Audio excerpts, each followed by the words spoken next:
இது lockdown time. Nakkheeran ஆப்பை unlock பண்ற டைம். ஊரடங்கு சமயத்திலும் உண்மைகளை தெரிந்து கொள்ள டவுன்லோட் பண்ணுங்க நக்கீரன் ஆப். எல்லாமே தான் அடக்கு. குழந்தைகளுக்கு நம்ம சொல்லித் தர வேண்டிய 17 ரூபாயிலிருந்து 17 ரூபாயிலிருந்து ஒன்று பெரிய விஷயம் என்ன தெரியுமா? போலாரிட்டி அப்படிங்கிறது தான் மனிதனுடைய குணமே. ஆணுக்கு ஆண் பிடிக்காமல் போகும், இன்னும் ஆணுக்கு பெண்ணும் பிடிக்காமல் போகும். அது முக்கியமான விஷயம். பெண்ணை நம்மளுடைய ஆண்களுடைய பார்வைகள் எல்லாமே பெண்ணை ரசிப்பது, பெண்ணை போகப் பொருளாக பார்ப்பது. இதுதான் இயற்கையின் படைப்பு.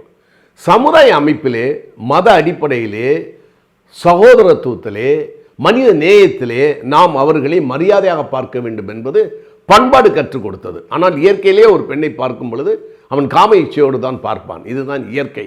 அதை நான் இல்லை என்று சொன்னால் அது போலித்தன்மை. எனவே நாம் ஒரு பெண்ணோடு அப்படி தான் இருப்போம்.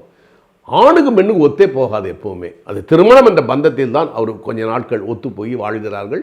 பின்பு குழந்தைகளுக்காக அவர்கள் கடமைப்பட்டிருக்கிறார்கள். இதுதான் உண்மை.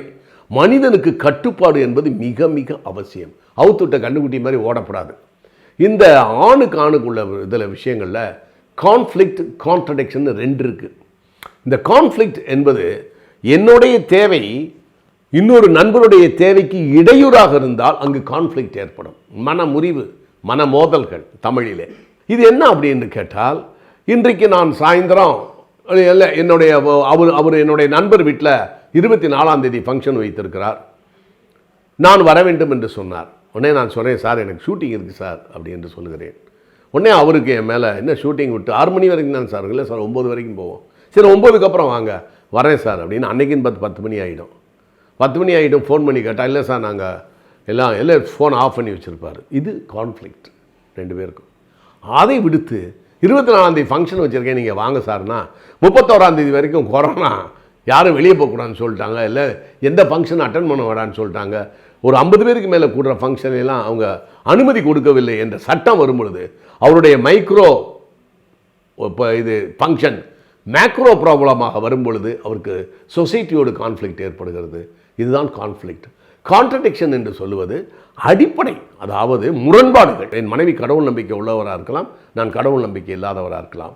என் மனைவி பெரிய ஆன்மீகவாதியாக இருக்கலாம், நான் கம்யூனிஸ்டாக இருக்கலாம். இப்போ இது பேசிக் கான்ட்ரடிக்ஷன். பெரிய அளவிலே அடிப்படை முரண்பாடுகளை தோற்றுவிக்கும்.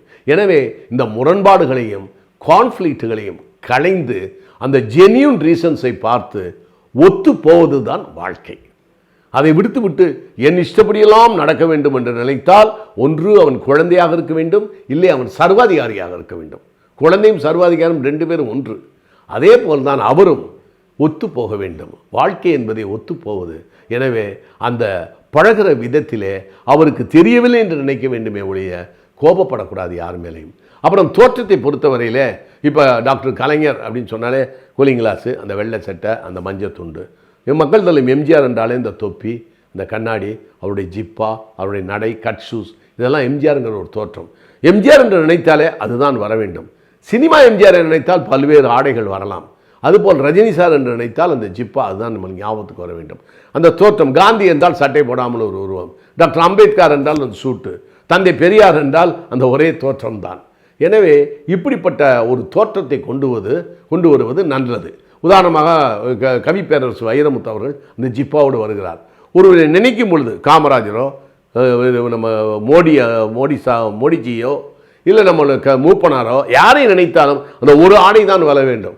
பல்வேறு ஆடைகள் ஏறக்குறைய ஒரு நவராத்திரியில் சிவாஜி கணேசன் மாதிரியோ, தசாவதாரத்தில் கமலஹாசன் சார் மாதிரியோ 10 ஆடைகள் நமக்கு மனசிலே வரக்கூடாது. ஒரே ஒரு தோற்றம். எனவே இதை அரசியல்வாதிகளும் பெரிய பெரிய இலக்கியவாதிகள் இவர்களெல்லாம் தன்னுடைய தோற்றத்தை ஆடைகளின் மூலம் ஒரு இமேஜை கொடுக்கிறார்கள், ஒரு பரிமாணத்தை கொடுக்கிறார்கள். அதை நாம் புரிந்து கொள்ள வேண்டும். அப்புறம் பொறுப்பு என்று ஒன்று இருக்கிறது, ரெஸ்பான்சிபிலிட்டிஸ். அது மிக மிக முக்கியம். யார் ஒருவர் குடிக்கிறார் என்று சொன்னால் நிச்சயமாக அவருக்கு குடும்ப பொறுப்பு கிடையாது. குடியை பற்றி நான் தனியாக பேசுகிறேன். ஒருவர் மது அருந்துகிறார் என்றால் அவர் இர்ரெஸ்பான்சிபிள் பர்சன். குடும்பத்து மேலே முதல்ல அவருடைய உடம்பு மேலே பொறுப்பு கிடையாது. அடுத்து தன்னுடைய குடும்பத்து மேலே பொறுப்பு கிடையாது. அப்பா அம்மா தன்னுடைய கூட பிறந்தவர்கள் மேலும் பொறுப்பு கிடையாது. அதை விட தன் கல்யாணம் பண்ண பிள்ளைய பொண்டாட்டி பிள்ளைய மேலேயும் பொறுப்பு கிடையாது. எனவே குடி என்பது ஒரு irresponsible பர்சன் உபயோகப்படுத்தக்கூடியது. அது irresponsible பர்சன் தான் அவன் என்பதை நாம் குடி பார்க்கும்போதே தெரிந்து கொள்ளலாம். அளவோடு நான் 1.5 பெக்கு தான் குடிக்கிறேன் என்று சொன்னால் அது நீண்ட கால கண்ணோட்டத்திலே உடம்பை அவர் கெடுத்துவிடும். குடி, ஒரு டிராப் ஆஃப் லிக்கர், ஒரு துளி மது 10 பிரெயின் செல்ஸை கொல்லுகிறது என்று சொல்லுகிறார்கள். உதாரணமாக 63,000 கோடி நியூரான்ஸ் இருக்கிறது, அதில் 10 நியூரான்ஸை கொன்றுவிடும். அதே போல் சாதாரணமாக ஒரு நாளைக்கு 5,000-10,000 சாகிறது. இது இவர்கள் வேறு அதை குடித்து விட்டு சாகடித்து விட்டால் மிகவும் கஷ்டம். கவியரசு கண்ணதாசன் அவர்கள் கவியரசு கண்ணதாசன் சொன்னார்கள், முதலில் பாட்டில் என் வயிற்றுக்குள் இருந்தது, சில நாட்களில் நான் பாட்டிலுக்குள் இருந்தேன் என்று சொன்னார். அவர் ஒரு பெரிய அறிவுரை சொல்லியிருக்கிறார் குடிக்கக்கூடாது என்று. எனவே அந்த குடித்து விட்டால் இர்ரெஸ்பான்சிபிளாக வந்துடும். அதே மாதிரி ஃபினான்ஷியல் ரெஸ்பான்சிபிள் ஒன்று இருக்கிறது. அதே மாதிரி ஃபிசிக்கல் ரெஸ்பான்சிபிலிட்டி இருக்குது. பாடியை நல்லாக வைத்துக்கொள்ள வேண்டும். பெரிய அளவிற்கு புருஸ்லி மாதிரி இருக்க தேவையில்லை. உடற்பயிற்சி 24 நிமிஷம் minimum, 1/2 an hour 1 hour brisk walk ஒன்று பண்ண வேண்டும். இல்லை முடிந்த அளவு அவனுடைய வயதுக்கேற்ற வாக்கிங்காவது பண்ண வேண்டும். டெய்லி ஏதாவது வேலைகள் செய்து கொண்டே இருக்க வேண்டும். மூளை துருப்பிடிக்கக்கூடாது, முக்கியமான விஷயம். மூளை துருப்பிடிக்கக்கூடாது. நான் 1 நிமிடம் ஓய்வாக இருக்க மாட்டேன். நீங்கள் என்னை நம்புங்கள்.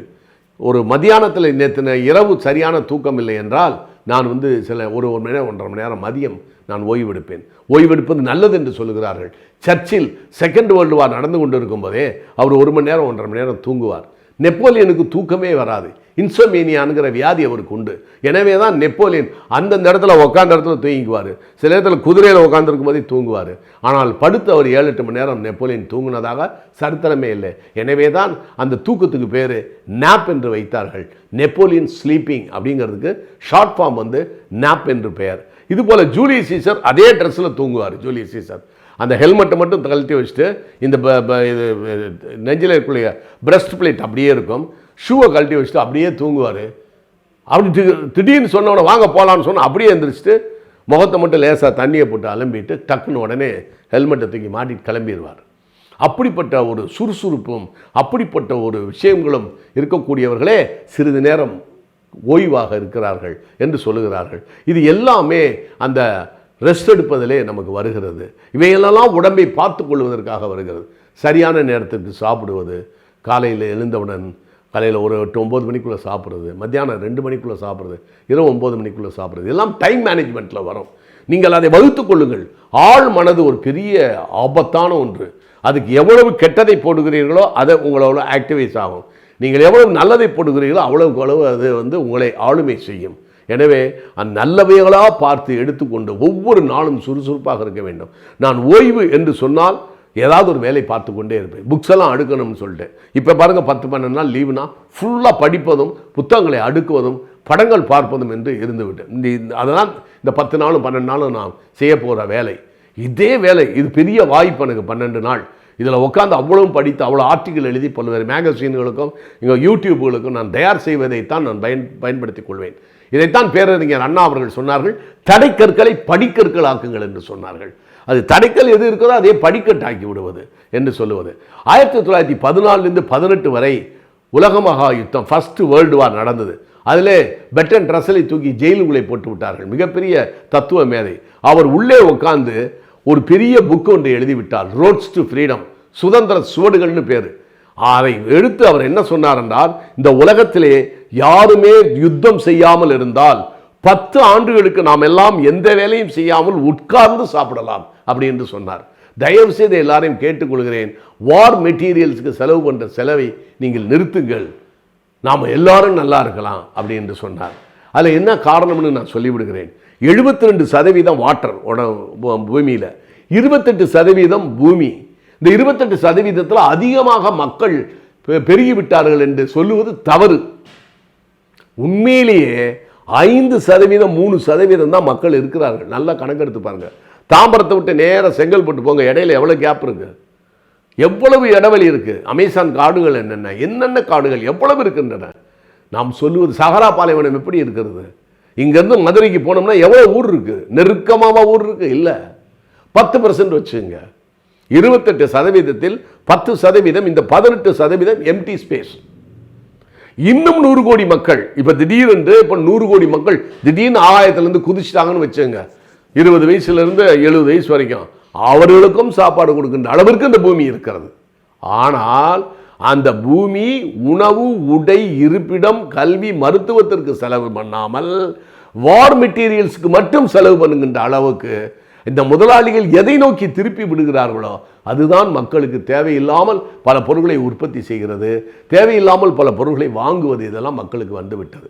அதே போல்தான் தூக்கி சிறையில் போடும் பொழுது முதல் வாரில், ஃபர்ஸ்ட் வேர்ல்டு வாரில் ஹிட்லரை தூக்கி சிறையில் போட்டார்கள். அந்தால் மெயின் கேம்ப் என்று ஒன்றை எழுதி அந்தால் உலகத்தை கீழே கொண்டு வருவதும், உலகத்தை அழிப்பதும், எப்படி ஜெர்மனியை மேலே கொண்டு வருவதும், எப்படி தான் சர்வாதிகாரி ஆகணும் வேண்டும் என்பதற்கான எல்லா சிந்தனையும் அவன் ஜெயிலுக்குள் செய்தான்.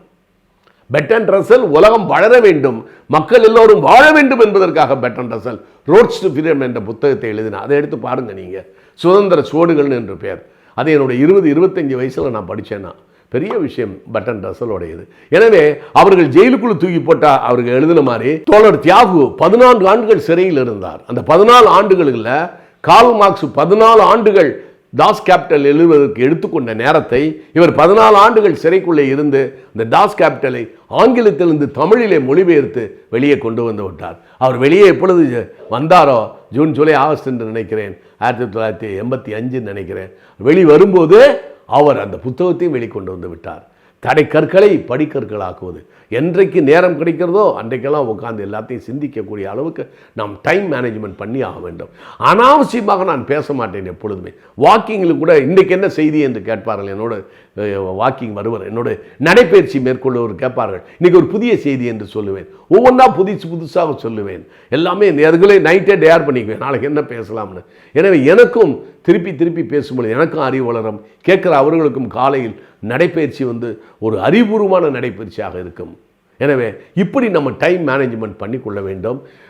பொறுப்பு என்பது மனைவியிடமும் பொறுப்பாக இருக்க வேண்டும், மனைவி கணவனிடமும் பொறுப்பாக இருக்க வேண்டும், பிள்ளைகள் பொறுப்பாக. நாம் என்னுடைய உடம்பையும் மனதையும் இவைகளை வைத்திருந்தால்தான் நான் குடும்பத்தை நல்ல கணவனாக நடத்த முடியும். எனவே ரெஸ்பான்சிபிலிட்டிஸ்ங்கிறது 10-15 ரெஸ்பான்சிபிலிட்டிஸ் இருக்கின்றன.